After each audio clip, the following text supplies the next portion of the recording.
Hi everyone, Dr. Remy from Pain Free and Fit and Posture Size. Today we've got a great hip exercise that will help with your patellofemoral pain syndromes in your knee.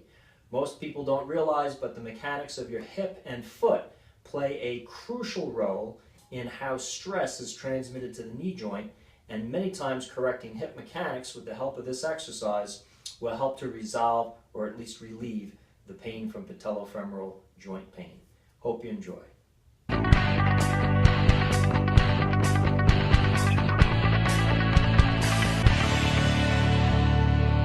Most of the time, the side that you're having the worst pain with patellofemoral joint pain is the side that you externally rotate your hip to. Now what I mean by that is when you stand and walk, you'll have a natural tendency to turn that leg outwards. And that's also associated with more of a tendency to pronate or have your heel fall on its inner edge with the normal walking pattern because the leg is in this position. As you make contact with the ground, the heel has a tendency to pronate. Unfortunately, when you have a hip that turns outwards, it also has a tendency to slide slightly forward in the hip socket. And as a result of this slight subluxation or abnormal position of the hip flexor muscle, the tensor fasciae lata, which is on the front of your hip, becomes over tight and thus transmits its tightness along with this abnormal walking pattern, which causes a knock knee or valgus stress at the knee, to a shortening of that ITB. So there becomes a general imbalance between the muscles that hold the hip back in the socket, mainly the glute max, and the muscles that pull the leg forward in the socket, which are the hip flexors, primarily the TFL in this case. So what we're going to do is we're going to start in a face-up position, and we're going to locate the hardest bony prominence on the side of our hip. And that's pretty easy. If you just go down the side of your thigh, you'll hit a point that feels pretty hard. It's about the size of a golf ball. That's your greater trochanter.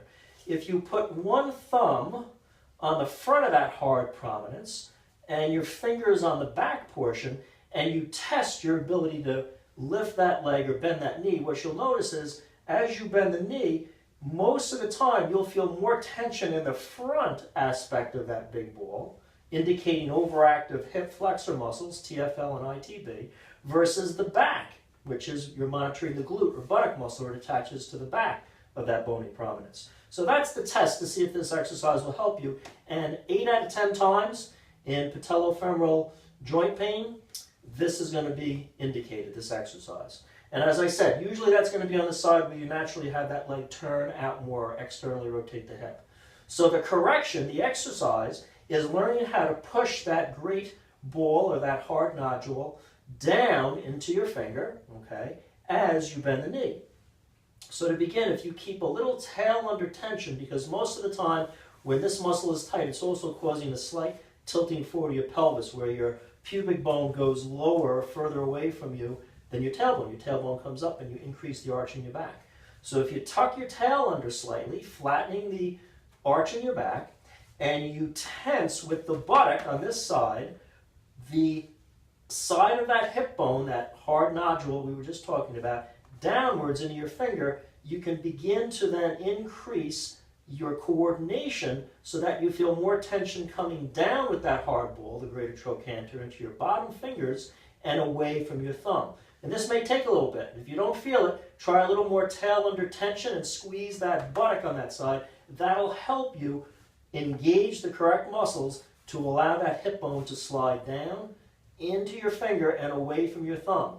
The more you practice this, and as well watching that as you're doing that, the leg isn't turned out, you want to make sure your foot is straight with that, avoiding any alignment issues, you'll begin to feel the buttock muscle, the glute max, coordinate a more proper motion at the hip joint, where this side bone will slide down. And start by just bending the knee an inch or two. And as you progress and get better at this coordination, you can eventually bend it up all the way.